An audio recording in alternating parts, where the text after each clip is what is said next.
नमस्कार दोस्तों, मैं डॉक्टर प्रीति पांडे आप सभी का बहुत बहुत स्वागत करती हूं।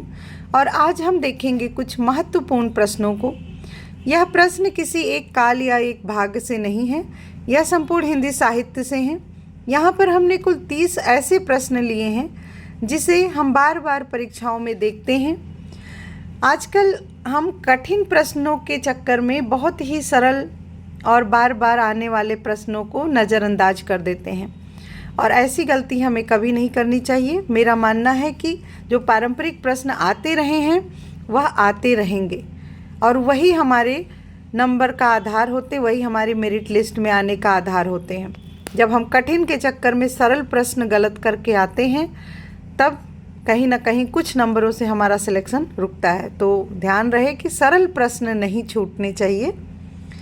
यहाँ देखेंगे पहला प्रश्न बहुत ही सरल है। निम्नलिखित कवियों में अष्टछाप का कवि कौन है? सूरदास, तुलसीदास, रहीमदास या बिहारी लाल? तो इस प्रश्न का सही उत्तर होगा सूरदास। सूरदास वल्लभाचार्य के शिष्य थे, और अष्टछाप की स्थापना वल्लभाचार्य के पुत्र विट्ठल नाथ ने की थी, जिसमें उन्होंने वल्लभाचार्य के 4 शिष्य और अपने 4 शिष्यों को लेकर यह नामकरण किया था। अगला प्रश्न देखते हैं। हिंदी साहित्य के आरंभिक काल को आचार्य रामचंद्र शुक्ल ने क्या कहा? ऑप्शन है आदिकाल, चारण काल, वीरगाथा काल या सिद्ध सामंत काल। तो आचार्य रामचंद्र शुक्ल ने हिंदी साहित्य के आरंभिक काल को वीरगाथा काल कहा था। प्रश्न संख्या 3। तरुवर फल नहीं खात है, सरवर पियहि न पान। प्रस्तुत पंक्ति के रचयिता कौन हैं? ऑप्शन है रहीमदास, कबीरदास, रसखान या बिहारी। तो यह बहुत ही प्रसिद्ध पंक्तियां हैं और यह हैं रहीमदास की। अगला प्रश्न देखेंगे। प्रश्न संख्या 4। अंधेर नगरी के लेखक, अंधेर नगरी जो एकांकी है उसके लेखक कौन हैं? अंधेर नगरी प्रताप नारायण मिश्र की है या हरिकृष्ण प्रेमी की, भारतेंदु हरिश्चंद्र की या राम कुमार वर्मा की? सही उत्तर होगा भारतेंदु हरिश्चंद्र। प्रश्न संख्या 5। हिंदी साहित्य के इतिहास के सर्वप्रथम लेखक का क्या नाम है? जॉर्ज ग्रियर्सन, शिव सिंह सेंगर, आचार्य रामचंद्र शुक्ल या गारसा दत्तासी? तो यहाँ पर सही उत्तर होगा गारसा दत्तासी। हिंदी साहित्य के इतिहास के प्रथम लेखक गारसा दत्तासी हैं, जो कि एक फ्रेंच विद्वान थे और पेरिस में उर्दू भाषा के प्रोफेसर थे ये गारसा दत्तासी, तथा इन्होंने फ्रेंच भाषा में ही अपनी यह पुस्तक लिखी थी, इस्त्वार de la littérature हिंदुस्तानी, और यह सर्वप्रथम पहला लिखा हुआ हिंदी साहित्य का इतिहास माना जाता है। प्रश्न संख्या 6 देखेंगे। रानी केतकी की कहानी, इसके रचयिता कौन हैं? वृंदावन लाल वर्मा, किशोरी लाल गोस्वामी, माधवराव सप्रे या इंसा अल्लाह खां? रानी केतकी की कहानी, इसके जो रचयिता हैं वह हैं इंसा अल्लाह खां। अगला प्रश्न, प्रश्न संख्या 7। गुप्त जी की रचनाओं में व्याप्त, यहाँ पे डैश है, यहाँ पे क्या भरा जाएगा यही बताना है। गुप्त जी की रचनाओं में व्याप्त के फलस्वरूप इन्हें राष्ट्र कवि का सम्मान मिला। तो जैसा कि हम जानते हैं गुप्त जी की रचनाएं जो हैं वह राष्ट्र प्रेम से ओतप्रोत हैं। तो यहाँ सही उत्तर होगा डी, राष्ट्र प्रेम। गुप्त जी की रचनाओं में व्याप्त राष्ट्र प्रेम के फलस्वरूप इन्हें राष्ट्र कवि का सम्मान मिला था। प्रश्न संख्या 8 देखेंगे। आदिकाल के लिए वीरगाथा काल नाम किसने प्रस्तावित किया? एक बार फिर वही प्रश्न, लेकिन स्वरूप बदला हुआ। तो आदिकाल के लिए वीरगाथा काल का नाम किसने प्रस्तावित किया? डॉक्टर राम कुमार वर्मा, महापंडित राहुल सांकृत्यायन, आचार्य रामचंद्र शुक्ल या आचार्य हजारी प्रसाद द्विवेदी? तो सही उत्तर होगा सी, आचार्य रामचंद्र शुक्ल। प्रश्न संख्या 9, राजतरंगिणी के रचनाकार कौन थे? महेंद्र वर्मन, कल्हड़, परमेश्वर वर्मन या इनमें से कोई नहीं? तो देखेंगे कि राजतरंगिणी के जो रचनाकार हैं वह हैं कल्हड़। सही उत्तर बी। प्रश्न संख्या 10, प्रबंध काव्य के अंतर्गत आते हैं महाकाव्य, खंडकाव्य, आख्यानक गीत।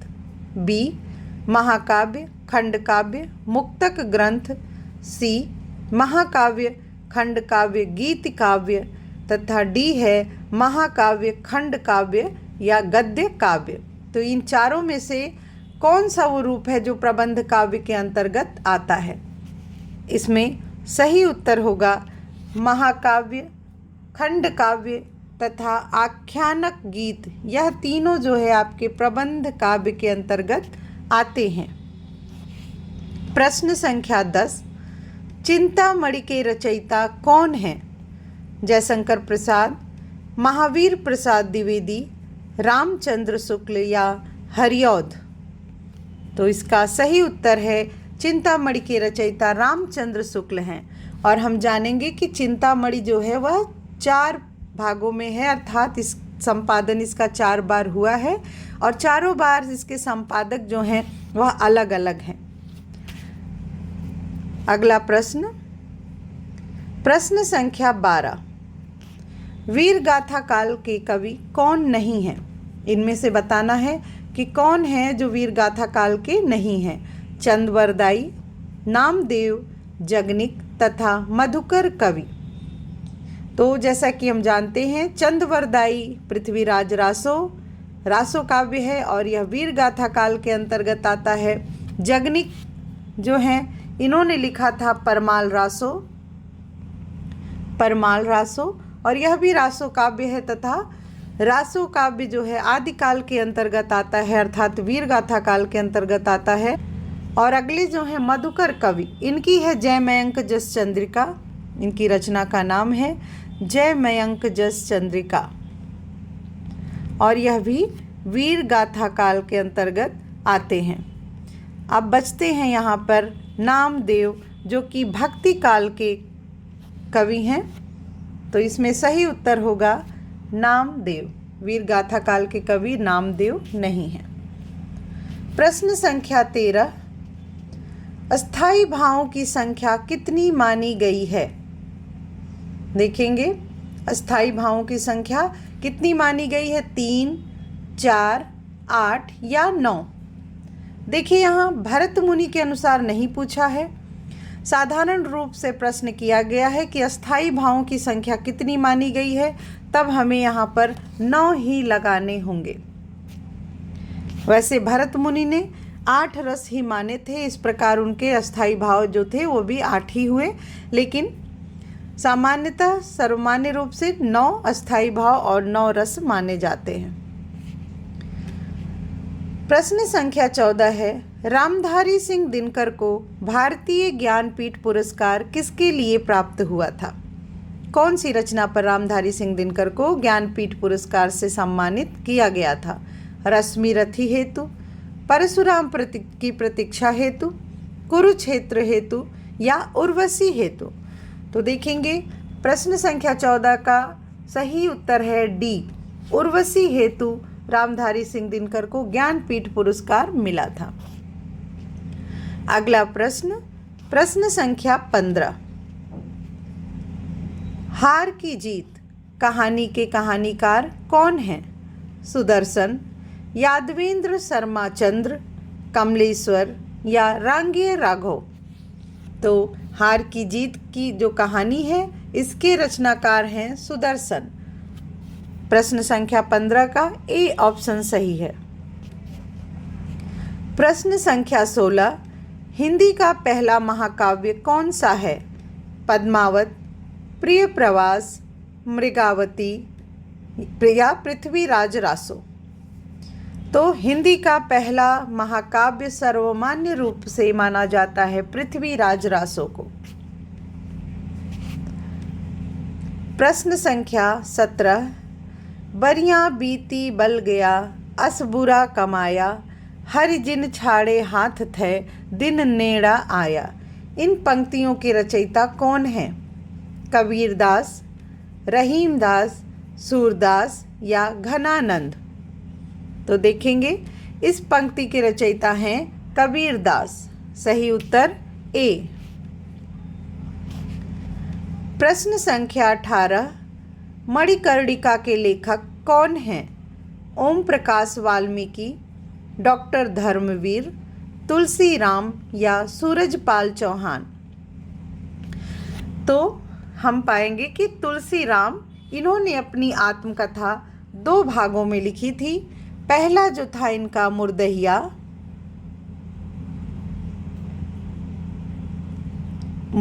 है, और दूसरा जो है वह है मणिकर्णिका। और यह बहुत ही प्रसिद्ध है, बार बार परीक्षाओं में पूछा गया है। अक्सर लोग मुर्दहिया से तो परिचित होते हैं लेकिन मणिकर्णिका को भूल जाते हैं। तो तुलसीराम का ये आत्मकथा है, इसे ध्यान में रखेंगे। प्रश्न संख्या 19 है, पंच परमेश्वर कहानी के लेखक कौन है? बहुत ही सरल प्रश्न है यहाँ पर, और हमें पूरा उम्मीद है कि आप सारे प्रश्नों को सही कर रहे होंगे। और यह प्रश्न लाने का बस एक उद्देश्य था कि ताकि सरल प्रश्न जो छूटते जा रहे हैं वह भी हमारे समक्ष आते रहें। तो पंच परमेश्वर कहानी के जो लेखक हैं वह हैं मुंशी प्रेमचंद। अगला प्रश्न, प्रश्न संख्या 20, प्रेमचंद्र के अधूरे उपन्यास का नाम क्या है? गबन, रंगभूमि, मंगलसूत्र या सेवा सदन? प्रेमचंद के सभी उपन्यास अति महत्वपूर्ण हैं और सभी उपन्यासों के पात्रों को भी हमें ध्यान में रखना है। और अभी यहाँ पर विस्तृत चर्चा नहीं करेंगे क्योंकि 30 प्रश्न हमें पूरे करने हैं, और जब हम उपन्यास अलग से पढ़ेंगे तो वहाँ पर प्रेमचंद से संबंधित सभी उपन्यासों पर विशेष चर्चा करेंगे। तो यहाँ देखते हैं जो सही उत्तर है कि प्रेमचंद का अधूरा उपन्यास जो है वह है मंगलसूत्र। प्रश्न संख्या 21 है, तोड़ती पत्थर कविता के कवि कौन हैं? बहुत ही सरल प्रश्न, सुभद्रा कुमारी चौहान, महादेवी वर्मा, सूर्यकांत त्रिपाठी निराला या माखनलाल चतुर्वेदी?